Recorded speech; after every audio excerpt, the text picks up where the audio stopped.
이 시간 저희들에게 주신 하나님의 말씀은 요한일서 2장 18절로 19절 말씀입니다. 아이들아, 지금은 마지막 때라. 적 그리스도가 오리라는 말을 너희가 들은 것 같이 지금도 많은 적 그리스도가 일어났으니 그러므로 우리가 마지막 때인 줄 아노라. 그들이 우리에게서 나갔으나 우리에게 속하지 아니하였나니 만일 우리에게 속하였더라면 우리와 함께 거하였으려니와 그들이 나간 것은 다 우리에게 속하지 아니함을 나타내려 함이니라. 아멘. 우리가 각자마다 처한 상황이 다르지만 그 상황 속에서 나의 하나님, 나의 힘이 되신 여호와여 고백드릴 수 있는 여러분 다 되시기를 원합니다. 오늘 이 예배도 주님께서 예배하신 은혜와 평강이 가득 찬 그런 예배가 되기를 축복합니다. 제가 2003년에 모건대학 신학대학원 졸업할 때 그때 석사학위 논문으로 중국 지식계층의 선교 전략이라는 그런 논문을 제출했어요. 여기서 잠깐 제 자랑을 하려면 흔히 석사 논문은 한 80페이지, 90페이지 정도 작성하는데 이제 200페이지 가까이 박사 논문처럼 제출해가지고 하마터면 우수상 받을 뻔했는데 근데 그 얘기 아니라 그 중에서 제가 교수님한테 좋게 평가받았던 이유 중에 하나가 제가 한국의 학계에 처음으로 문화기독교인이라고 하는 그러한 단어를 사용해서 중국교회 상황을 소개했던 거예요. 그럼 중국교회 그 당시 상황에서 문화기독교인이란 어떤 의미를 가지고 있냐? 성경도 많이 읽어요. 그리고 성경의 가치관으로 살기를 결단하고 그렇게 살아요. 그런데 교회는 못 나가요. 교회를 안 나가요.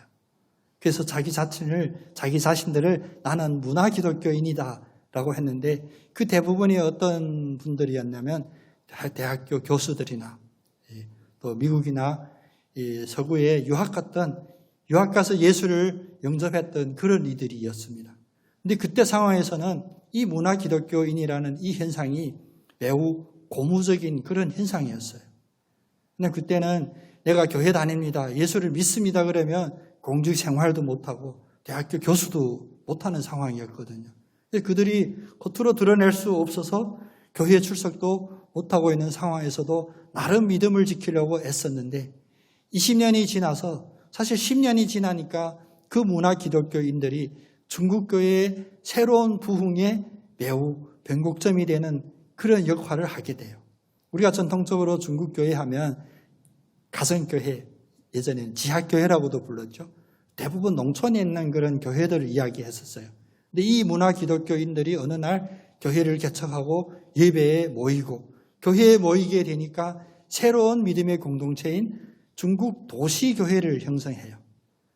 요즘 사실 중국 교회에 주를 이루고 영향력을 많이 미치는 교회들은 전통적인 그 농촌에 있던 교회들이 아니라 사실 이제 농촌은 인구가 다 유실되면서 교회들이 연약해졌어요. 오히려 이 도시에 있는 이 교회들, 성도들이 구성원들을 보면 다 엘리트들이에요. 그래서 예전에 가정교회, 농촌에 있는 교회들이 핍박받을 때 무식하게 물리적으로 교회에 막 밀고 들어와도 그냥 당했어요. 그냥 울기만 했던 농촌교회가 아니라 이제 이 도시교회는 마음대로 못해요. 들어오면 일단 거기 변호사들도 있고 판사도 있고 대학교 교수들도 있고 북경에 그분은 대학교 이제 부총장까지 됐어요. 아마 기독교인으로 처음 총장이 될 거다 우리 기대하고 있고 기도하고 있는데 이런 분들이 계시기 때문에 이제 힘으로 강제로 이제 할 수 있는 상황이 아닙니다. 그래서 여러분 혹시 뉴스를 보시다가 중국 교회가 핍박받는다라는 그런 뉴스를 볼 때 그 뉴스뿐만 아닌 또 다른 어떤 다양한 상황들이 있음도 기억하고 또 도시교회, 중국 도시교회 어찌 보면 새롭게 떠오르는 교회들이거든요. 그들을 위한 기도도 함께 해주셨으면 좋겠습니다. 근데 중국에 문화 기독교 현상이 있을 그 시점, 그때 한국 교회는 어떠했냐면 한국 교회는 자신의 믿음들을 확증하는 여러 가지 고백 중에 한 가지 중요한 고백이 있었어요. 그게 바로 주일 성수입니다. 우리가 혹시 내 머리에서 뇌리에서 잊혀지지 않았나 한번 상기하는 그러한 의미로 한번 고백 한번 해보겠습니다. 주일 성수. 네, 주일 성수. 주일을 한번 빠뜨리게 되면 예의치 못하게 또 어떻게 보면 불가피하게 그래도 그게 마음에 부담이 있었던 그런 교회 상황이었거든요. 그런데 그 이후로 급속하게 최근 이 20년 동안 어떤 변화들이 있었냐. 가나안 성도라고 하는 그런 현상이 나타나게 돼요. 가나안 성도, 멋있는 표현이 아니라 이제 거꾸로 읽으면 안 나가, 교회 안 나가 이런 성도들, 가나안 성도라고 종교사역에서 얘기해요. 가나안 성도들이 많아지기 시작해요. 그리고 교회 출석 인원이 점점 줄어들고. 근데 요즘은 우리가 지금 직면한 상황은 이 코로나 때문에 이제 가나안 성도 시대가 아닌 이제 비대면 예배의 시대가 됐습니다. 비대면이란 무엇이냐? 다른 여러 가지 표현이 있지만 한마디로 그 핵심만 요약한다면 교회 안에서 같이 공동체적인 예배를 드릴 수 없는 그런 상황이 바로 오늘의 상황입니다. 비대면의 상황. 근데 가나안 성도 현상을 연구해 보면 왜 가나안 성도가 됐냐? 그 이유를 살펴봤더니 크게 사실 두 가지라고 하는데 한 가지예요. 교회 안에서 목회자나 성도들한테서 상처받고 교회를 안 나간대요.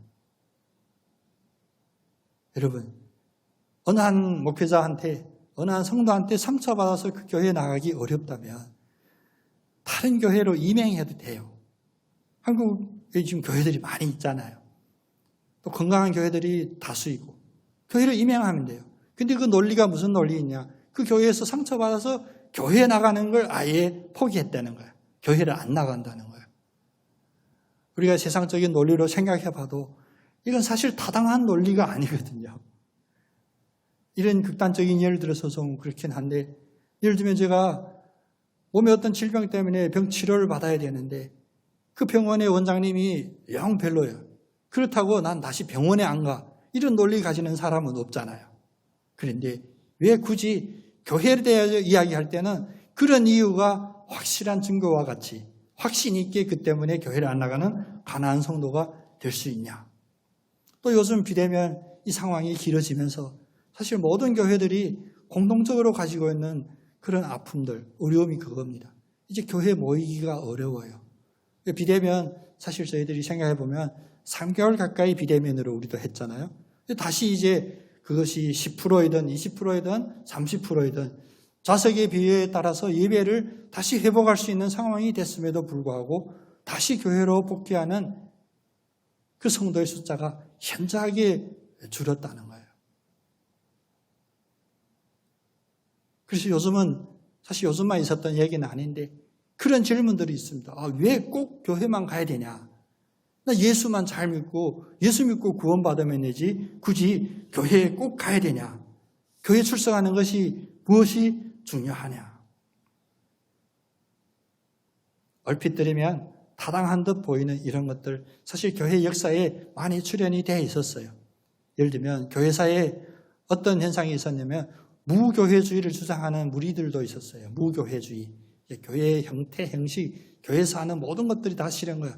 나 그냥 예수만 내 마음의 구주로 영접하고 신앙생활하면 내 개인이 하는 신앙생활이라 할지라도 구원받을 수 있다.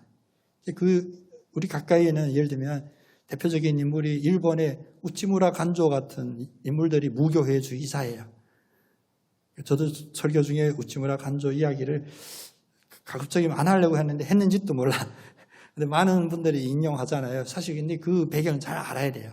우찌무라 간조가 바로 일본의 그 무교회주의 주창자 중에 하나예요. 사실 우리가 일본을 보면 일본 기독교 상황이 기독교인이 인구의 2%도 안 돼요. 그럼에도 불구하고 일본에 소위 말하는 신학자들이 많이 배출돼요. 세계적인 신학자들이. 그들이 바로 우찌무라 간조처럼 무교회주의를 주장하는 그런 영향을 많이 받아왔었고요.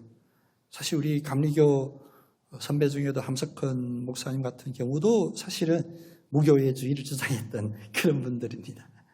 이런 이야기를 다 이렇게 하기에는 시간이 좀 부족한데 하여간 우리가 여러 가지 그럴듯한 이유로 교회에 안 나가게 되는 데 대한 정당한 근거, 그런 논리를 내고 있어요. 요즘처럼. 요즘 내가 가고 싶지 않아서 안 가냐. 상황이 그런데 맞습니다. 지금 상황에 다 조심해야 되고 나뿐만 아니라 다른 이들의 건강도 우리가 지켜야 될 그 의무 때문에 비대면으로 예배드리고 방역수칙을 지키고 있죠. 그런데 아까 말씀드린 것 같이 예수를 믿는 그 마음이 중요하지 교회를 꼭 나가야만 그것이 구원이 있냐? 이 질문, 그럴듯해 보이는 이 질문에 대하여 오늘 함께 우리가 생각해보고 우리의 믿음의 그런 결단들을 함께 나누고자 해요. 우리가 지금 몇 주 동안 요한 1서를 통하여 우리 자신의 믿음을 검증하는 그런 기준들을 살펴봤어요. 오늘은 말씀을 빌어 또 하나의 기준인 이런 기준을 오늘 살펴보고자 합니다. 그것이 뭐냐? 내가 교회 안에 머물고 있는가입니다. 이 중요한 질문, 나 자신에게도 여러분 각자의 자신에게 한번 질문해 보겠습니다. 나는 교회 안에 머물고 있는가?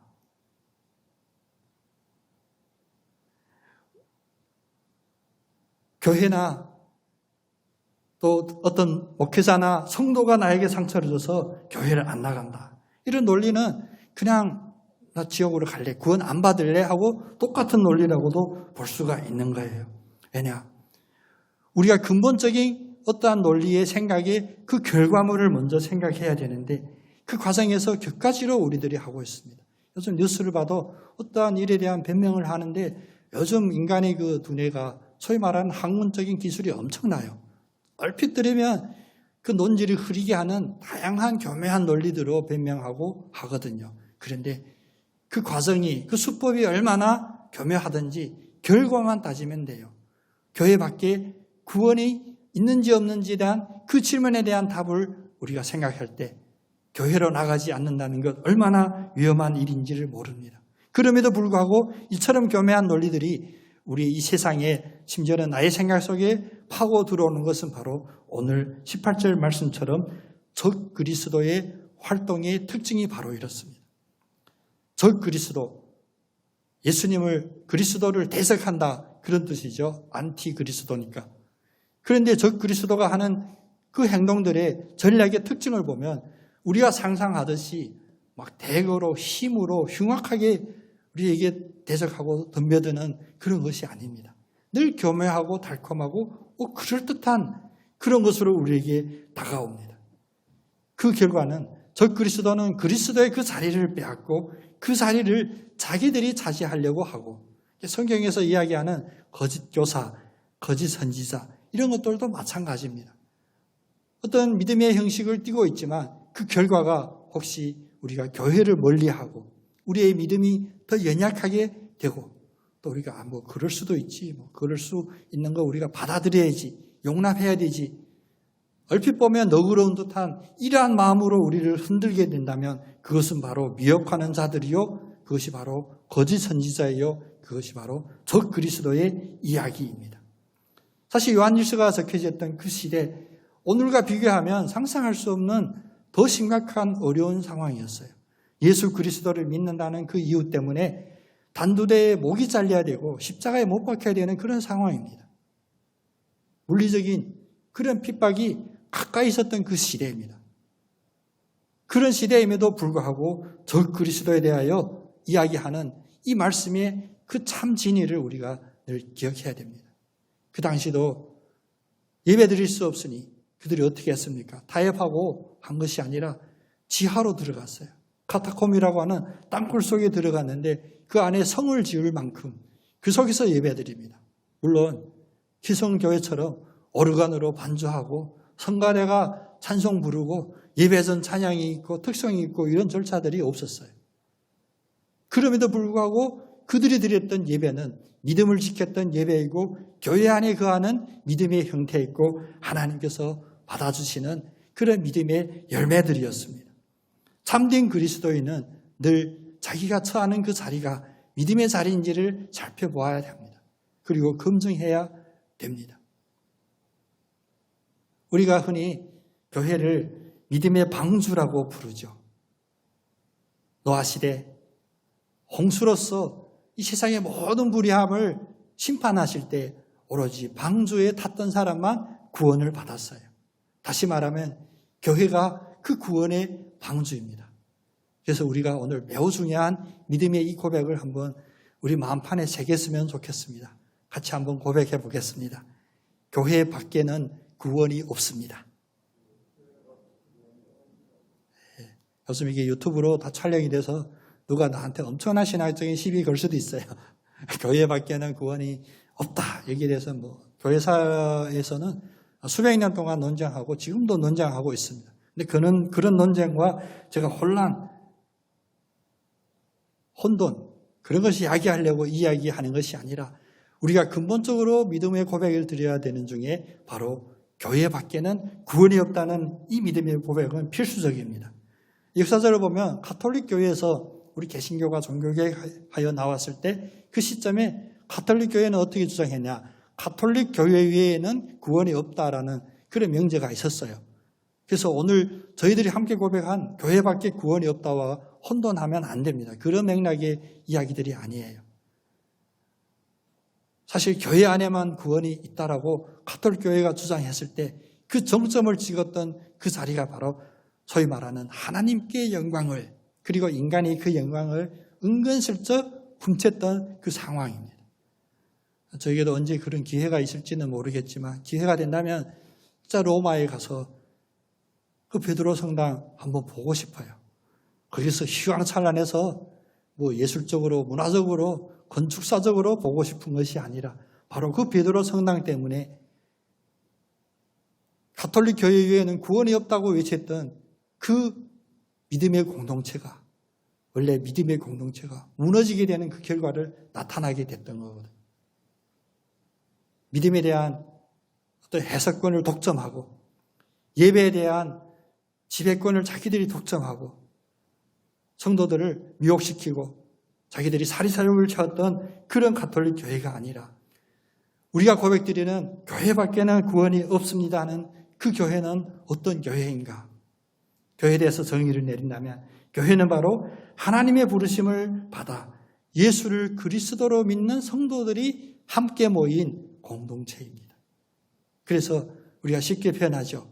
이 교회의 머리는 예수 그리스도이시다. 사실 교회에 대한 정확한 그 정의는 고린도전서 1장 2절 3절에 보면 나와 있어요. 고린도전서 1장 2절부터 3절에 고린도에 있는 하나님의 교회, 하나님의 교회. 이 교회는 어떤 교회냐? 곧 그리스도 예수 안에서 거룩하여지고 성도라고 부르심 받은 자들과 각 처에서 우리의 주, 곧 그들과 우리의 주 대신 예수 그리스도의 이름을 부르는 모든 자들의 모임이라는 거예요. 그래서 교회는 유행의 교회, 무행의 교회로 나눕니다.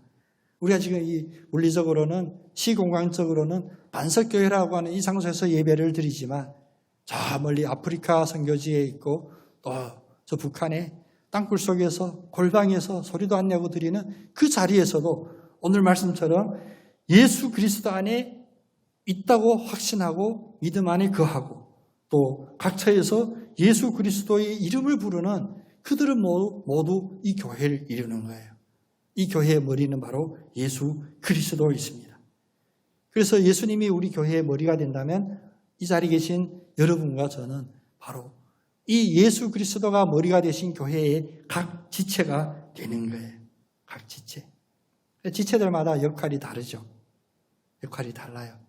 그래서 저한테 엄청난 힌트를 줬던 어떤 권사님이 계세요. 막 성경 필사하시고 특히 구약성경을 읽으시면서 궁금한 거 질문하고 이러는데 한번 통화하면 꽤 길게 통화를 하시는 권사님 계시는데 한 번은 이 창세기를 필사하면서 노아 방주를 적다가 그런 것이 생각이 났대요. 왜냐하면 그 권사님처럼 사실 많은 이들이 노아의 방주 그러면 구원, 평안, 안도함 이런 것으로 흔히 생각하기가 쉬운데 그 권사님이 생각해 봤더니 이 노아의 방주가 사실 있기 어려운 환경이구나 이런 생각이 들었다는 거예요.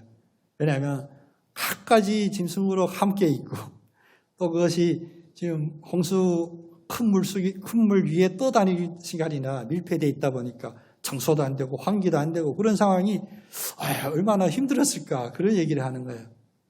제가 생각해 봤더니 일리가 있겠더라고요. 우리가 교회를 방주라고 표현할 때 여러분 그런 요소들이 없을 수 없습니다. 각자 다 달라요. 생긴 것도 다르지만 성격도 다르고 똑같은 일을 판단하는 판단도 달라요. 그런데 우리가 독재처럼 북한 김일성, 김정은처럼 똑같이 행동하게 하는 것, 교회는 그거 아닙니다. 교회는 두 가지만 있습니다. 하나는 머리가 누구냐가 중요하고 그 다음 중요한 것은 각 지체마다 다른 은사를 받았다는 거예요. 어떤 이는 사도로 부름받고 어떤 이는 설교하는 설교자로 부름받고 어떤 이는 기도하는 기도자로 또 예언하는 예언자로 각자 은사가 다 다른데 목표가 하나이기 때문에 바로 예수 그리스도를 향하는 그 목표를 향하여 나가기 때문에 우리는 교회를 이룰 수 있어요. 그것을 성경에서는 무엇이라고 말하냐? 그리스도의 몸, 그리스도의 몸을 세운다라고 말씀하십니다. 에베소서 4장 11절 12절에 보면 어떤 사람은 사도로, 어떤 사람은 선지자로, 어떤 사람은 복음을 전하는 자로, 어떤 사람은 목사와 교사로 삼으셨으니 그는 이것은 무엇이냐? 바로 성도를 온전하게 하여 봉사의 일을 하게 하여 그리스도의 몸을 세우게 하려 함이라. 나하고 손발이 안 맞아서 말하는데 참 상처되게 가시처럼 말해서 나 교회 그만둔다. 그 목사가 싫어서 그만둔다. 이런 논리가 아니라는 거예요. 다양하니까 다양한 은사로 한 목표인 그리스도의 몸을 세워야 되는 그러한 교회의 일들인데 이 속에서 나와 맞지 않다고 해서 그것은 바로 구원의 방주인 교회를 포기하게 하는 것, 세상 논리로 하면 이보다 더 멍청한 논리가 어디 있습니까? 손해되는 논리가 어디에 있습니까? 아무리 논리가 당당한 듯 얘기하지만 나 그 병원 원장이 싫어서 나 병원이란 아예 가지를 않을래. 똑같은 논리가 아니겠습니까? 물론 우리가 말도 예쁘게 하는 어떤 인간의 지혜, 인간관계의 그런 지혜도 필요해요. 똑같은 말이지만 듣는 이가 기분 좋은 이야기가 있고 똑같은 말인데 듣는 이가 상처가 되고 머리 갸우뚱하게 될 그런 얘기 있죠. 이런 것들은 사실 사소한 겁니다. 오로지 예수 그리스도가 머리가 되신 그리스도의 몸을 세우려 하는 이 취지의 교회를 집중한다면 우리의 이 모든 것들은 바로 세워갈 수가 있습니다. 그래서 구원의 방주라고 하는 이 교리적인 믿음의 고백을 교회사에 보면 다양한 고백으로 이렇게 요약된 것이 있습니다. 저도 요즘 다시 어떤 초대교부의 그런 책들을 찾아보고 읽고 있는데 교부들을 보면 참 집약적으로 어떤 정의를 내리고 또 그 집약적으로 내린 정의가 기억하기가 참 편하게 되어 있습니다. 예를 들면 교회를 고백했던 초대교부들의 고백 중에 이런 고백이 있어요. 교회는 가장 첫 번째로 창조되었고 교회를 위하여 세계가 만들어졌다. 또 하나님의 의도는 인간의 구원이고 그것을 바로 교회라고 부른다. 교회는 우주 안에 우주이다. 세계가 하나님과 화해했을 때 바로 교회가 된다. 너무나 멋있는 고백들이죠. 이런 고백들의 그 취지는 딱 하나입니다. 교회가 그만큼 중요하고 교회가 왜 중요하냐? 바로 교회 밖에는 구원이 없기 때문입니다. 오늘 19절 말씀에 보면 우리로부터 밖에 나간 사람들이 있다고 했어요. 적 그리스도의 그러한 유혹에 휘말려 밖에 나간 사람들도 있다고 이야기합니다. 그들이 우리에게서 나갔으나 우리에게 속하지 아니하였으니 만일 우리에게 속하였더라면 우리와 함께 거하였으려니와 그들이 나간 것은 다 우리에게 속하지 아니함을 나타내려 합니다. 교회 밖에 나가면 우리를 떠나면 교회 밖에는 구원이 없다는 그것을 온전히 마음에 생기는 경고로 삼아야 되는데 우리가 한 교회에 우리가 예배드리고 함께 공동체 생활을 하고 이런 것들을 너무 소홀히 여기는 요즘 세상에 살고 있습니다. 때문에 이 경고가 얼마나 우리에게 하나님의 긴박한 음성으로 들려야 되는지 우리가 알아야 됩니다. 그래서 오늘 말씀 시작에 보면 여러분 재미있는 이야기가 있죠. 18절 시작에 아이들아 라고 시작해요. 아이들아. 왜 갑자기 아이들이 나오지? 요한 1서가 혹시 우리 아동부나 중고청에서만 가르칠 책인가? 아닙니다.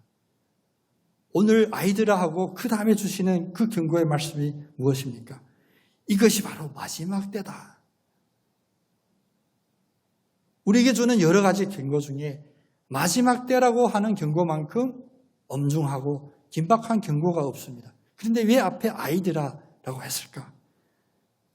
우리가 생물학적인 나이가 많든지 적든지 혹은 교회를 다닌 시간이 길든지 짧든지 마지막 때 적그리스도가 활동하는 이 마지막 때를 이야기할 때는 우리가 어린 아이와 같고 아직도 굳건하지 못하고 성숙되지 못하는 그러한 입장에 서 있다. 그것을 알려주려는 말씀입니다.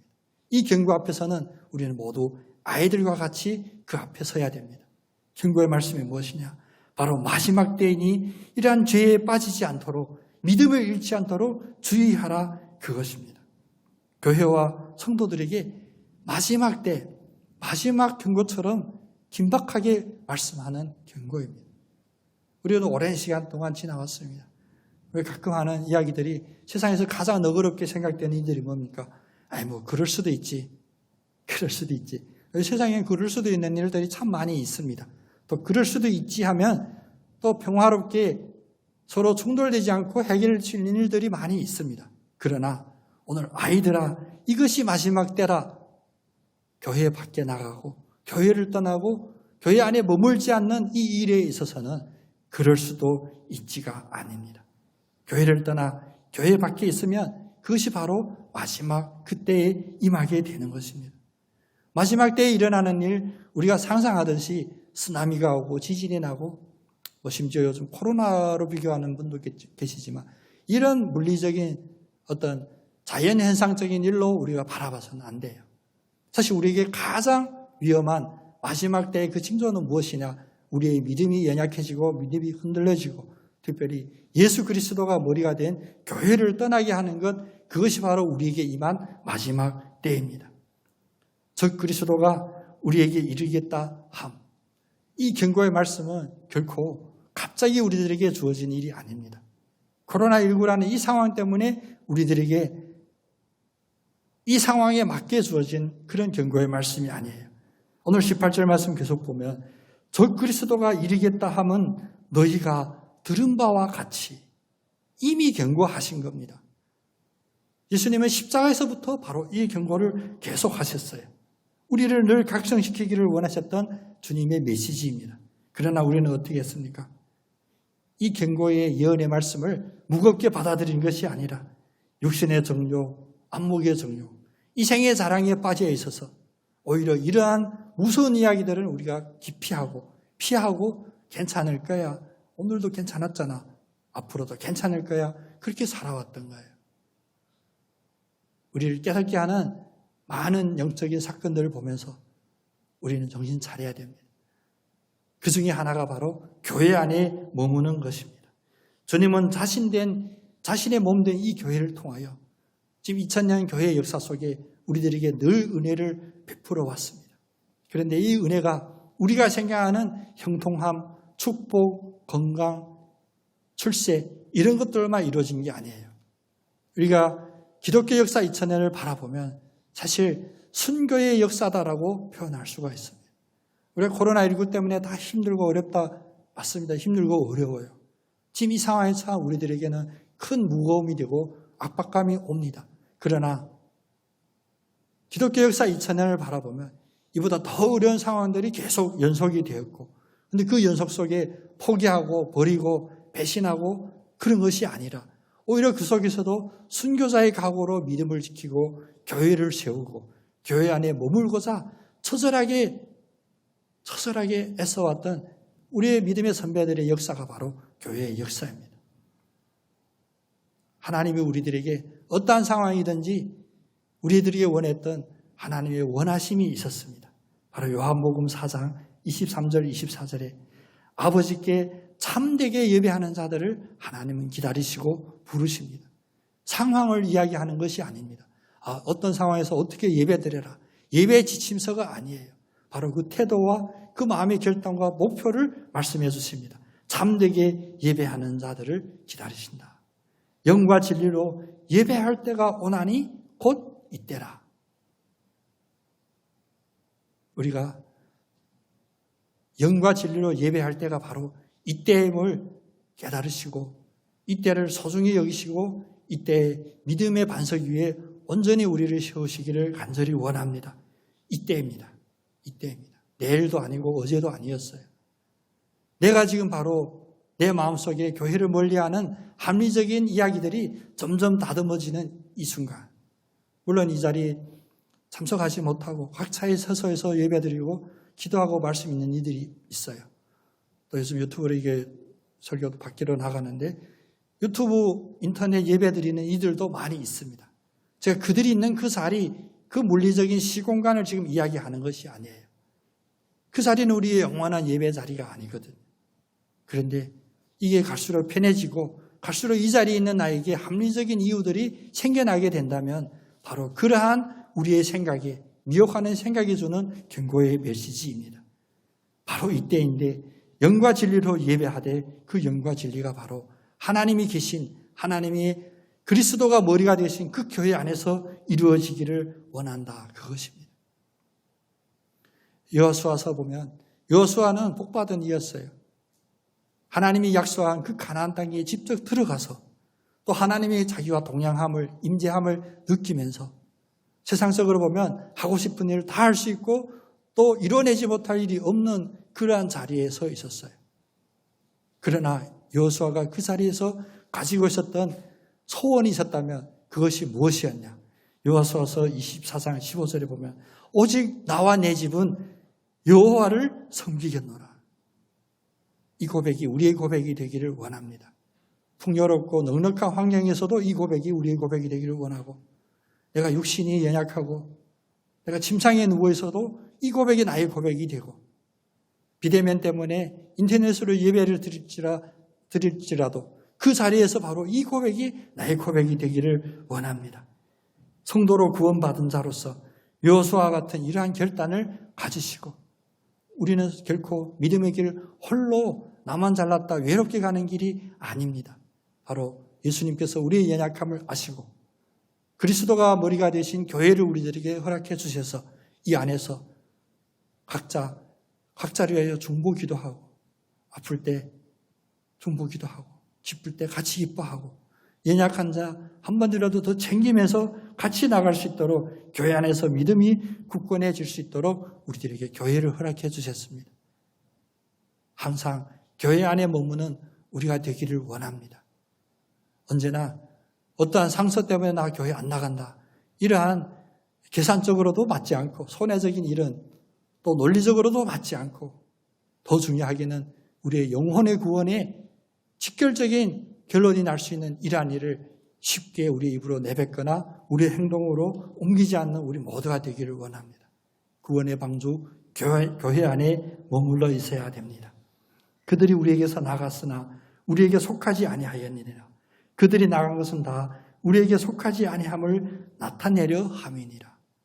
주님의 속하신 여러분, 주님의 교회 안에 굳건한 믿음으로 어떤 환경 속에서도 흔들리지 않고 구원의 방주 온전히 안착되어 있는 우리 모두가 되기를 원합니다. 기도하겠습니다.